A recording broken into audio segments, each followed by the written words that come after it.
Hello friends, infinite Green's में आपका स्वागत है। जैसा कि अभी सर्दी की शुरुआत हो चुकी है, विंटर सीज़न शुरू हो चुका है, तो हम सभी ने अपने अपने जैसे आप सभी ने अपने अपने गार्डन्स में जो विंटर के जो प्लांट्स हैं, जो एनुअल्स हैं, उनको लगाने की तैयारी शुरू कर दी होगी।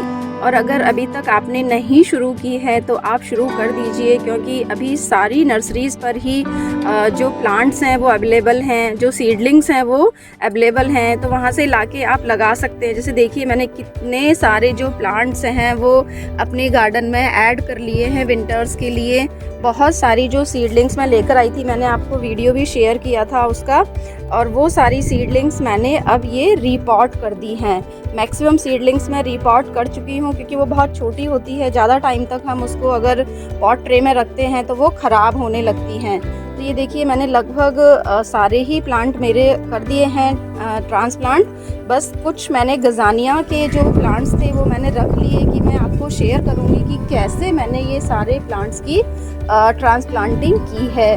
वैसे तो आप लोग सब जानते हैं कि किस तरीके से करते हैं, लेकिन कुछ हमारी फैमिली में चैनल पर कुछ नए व्यूअर्स जुड़ते हैं जो फर्स्ट टाइम अपना विंटर गार्डन तैयार कर रहे होते हैं, तो उनके लिए जो ये थोड़ी बेसिक चीज़ें होती हैं वो ज़रूरी होती हैं। तो आज की वीडियो में मैं आपको यही बताऊंगी कि किस तरीके से हम इन सीडलिंग्स को, सैपलिंग्स को ट्रांसप्लांट करते हैं। तो चलिए वीडियो स्टार्ट करते हैं।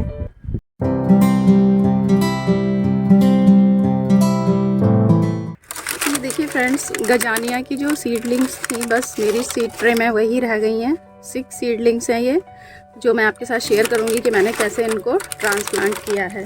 तो सबसे पहले तो ये देख लीजिए, जो मिट्टी जो है, जो मिट्टी मैंने प्रिपेयर की है, इसमें मैंने 1 पार्ट तो मेरी गार्डन की सॉइल इसमें यूज़ करी है, हाफ पार्ट मैंने इसमें राइस हस्क यूज़ किया है। ये आपको दिख रहा होगा ना कहीं कहीं इस तरह का, ये राइस हस्क है, चावल का जो तूस होता है वो है ये। और हाफ पार्ट ही मैंने इसमें सैंड यूज़ करी है, जो रिवर सैंड होती है, जो कंस्ट्रक्शन में काम आती है। और 1.5 पार्ट मतलब 1.5 हिस्सा मैंने इसमें कंपोस्ट मिलाया है।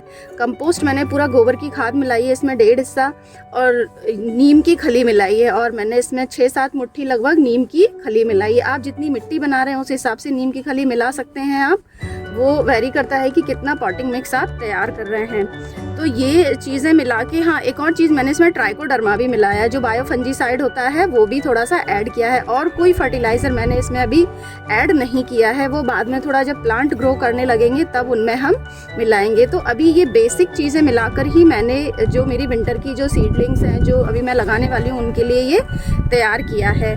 आप भी इसी तरीके का पॉटिंग मिक्स बना सकते हैं। अगर आपके पास नीम की खली और ट्राइकोडर्मा भी नहीं है तो सिर्फ 3 चीज़ों को मिला के आप 4 चीज़ों को मिलाकर भी आप बना सकते हैं। मतलब आपके पास अगर राइस हस्क भी नहीं है तो सिर्फ आप 1 पार्ट क्या कहते हैं इसकी गार्डन की सॉइल, और 1 पार्ट आप सैंड ले सकते हैं, और 1.5 पार्ट आप इसमें कंपोस्ट ले सकते हैं। कंपोस्ट कोई सा भी ले सकते हैं आप, बर्मी कंपोस्ट भी ले सकते हैं, और गोबर की खाद भी ले सकते हैं। किचन कंपोस्ट अगर आपके पास है तो आप वो भी यूज़ कर सकते हैं। तो इस तरीके से आपको मिट्टी प्रिपेयर करनी है। 1.5 हिस्सा मैंने इसमें खाद इसलिए मिलाया है क्योंकि हमारे जो प्लांट्स होते हैं, जो एनुअल प्लांट्स होते हैं, वो अपना पूरा जो लाइफ साइकिल है वो एक ही सीज़न में ख़त्म कर देते हैं। मतलब 4-5 महीने के बाद ही वो प्लांट पूरे फिनिश हो जाते हैं। तो अपने एक ही इसी सीज़न में उनको ग्रो भी करना रहता है, फ्लावरिंग भी करनी रहती है, प्लस सीड भी बनाना रहता है। तो मतलब पूरा जो जीवन चक्र उनका जो होता है वो एक ही सीज़न में ख़त्म हो जाता है।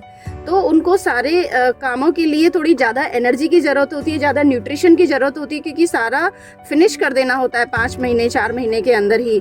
तो इसीलिए हम इसमें थोड़ा सा जो न्यूट्रिशन है वो ज़्यादा मिलाते हैं। कंपोस्ट थोड़ी सी मैंने ज़्यादा ऐड की है। तो इस तरीके से आप मिट्टी बना सकते हैं। बिल्कुल ज़रूरी नहीं है कि आप नीम की खली भी मिलाएं, और ये इसमें जो मैंने ट्राइकोडर्मा मिलाया है, बिल्कुल आप इस चिंता ना करें।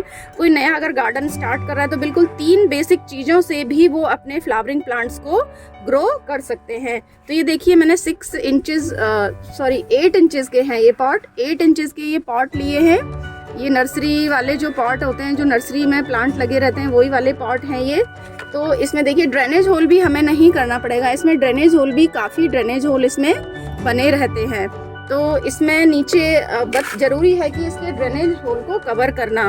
तो ये जो कपड़ा होता है अपना, जो ग्रोसरी का जो सामान आता है जिसमें थैलियाँ आती हैं, आजकल प्लास्टिक की जगह ये आती है, तो ये मैं इसमें यूज़ करती हूँ। इसके नीचे इसमें इसको बिछा देती हूँ इस तरीके से।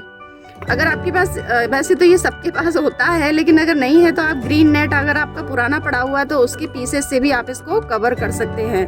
आप क्ले के जो टुकड़े अपन लगाते हैं, जो मटके वगैरह के, वो इसमें नहीं यूज़ कर सकते क्योंकि इसमें बहुत सारे ड्रेनेज होल होते हैं और इतने सारे ड्रेनेज होल को कवर करने के लिए मैं बहुत सारे पीसेस चाहिएंगे। तो मैं बेटर है कि मैं इसमें ये जो कैरी बैग का वो कपड़ा रहता है उसको मैं बिछा देती हूँ, जिससे जो एक्सेस पानी होता है वो तो नीचे चला जाता है, मिट्टी हमारी इसके नीचे नहीं जाती है। तो हमारे जो ड्रेनेज होल्स हैं वो कभी भी उनमें क्लॉगिंग नहीं होती है, वो बंद नहीं होते हैं। तो इस तरीके से हमें ये हमारा पॉट तैयार हो गया। अब हम इसमें जो मिट्टी बनाई है हमारी उसको भरना शुरू करेंगे। तो इस तरीके से इसमें मिट्टी भर लेंगे पूरी, क्योंकि हमारी सीडलिंग्स बहुत छोटी छोटी सी हैं तो हमें इसको पॉट को काफ़ी ऊपर तक भरना पड़ेगा। तो ये देखिए इस तरीके से मैंने इसको भर लिया है। देखिए ये सीडलिंग्स हैं तो इसको हम ऐसे करके निकालेंगे। वैसे तो ये बहुत इजीली निकल आती है, देखिए आप किस आसानी से निकल आई है जो सीडलिंग है वो। देखिए कितनी अच्छी रूटिंग है इसमें।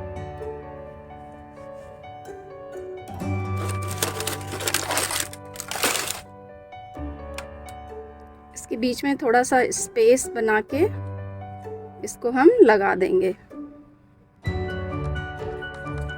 और मैं इसको डायरेक्ट बड़े ही पॉट में लगा रही हूँ, मतलब जो परमानेंट पॉट है, जितने बड़े पॉट में मुझे इसको लगाना था, छोटे पॉट में मैं इसको ग्रो नहीं कर रही हूँ, तो मुझे फिर से ट्रांसप्लांटिंग इसकी करनी पड़ेगी। तो अपने प्लांट को दो बार फिर शॉक झेलना पड़ता है। तो मैं डायरेक्टली जिस पॉट में मुझे इसे लगाना है उसी में मैं इसको ग्रो कर रही हूँ। तो फ्रेंड्स ये लगाने के बाद हम इसकी थोरोली वाटरिंग कर देंगे। इसी तरीके से हम जो सारी सीडलिंग्स हैं वो लगाएंगे, अपनी ट्रांसप्लांट करेंगे। मैं प्रेफर करती हूँ कि जो ग्रो किए हुए प्लांट होते, क्योंकि नर्सरी में अभी तो सीडलिंग्स मिल रही हैं लेकिन कुछ समय के बाद सीडलिंग्स मिलना बंद हो जाती हैं, और जो बड़े बड़े प्लांट होते हैं जो थोड़े ग्रो कर लेते हैं, जिनमें थोड़ी फ्लावरिंग स्टार्ट होती है, वो प्लांट मिलने लगते हैं। तो उनके बजाय आप ऐसी सीडलिंग लाके अगर लगाएंगे तो ज़्यादा अच्छा रहता है कि आपके सामने ही पूरा आप इसको ग्रो होते हुए देखते हो और खुद ही अपने हाथ से लगाते हो, तो वो एक अच्छी फीलिंग होती है। और वैसे भी जब बड़ा प्लांट लेकर आते हो तो उसमें मिट्टी भी बहुत ज़्यादा होती है, आपको छोटे पॉट में उसको लगाने में भी प्रॉब्लम होती है। अभी के जो प्लांट हैं आपकी सीडलिंग छोटी छोटी सी हैं, तो उनको आप छोटे पॉट में भी आराम से आप ग्रो कर सकते हो। और पॉट की बात करूँ तो जो 8 इंचेस जो साइज़ है वो, उसमें आप कोई भी विंटर का प्लांट लगा सकते हो, कोई भी।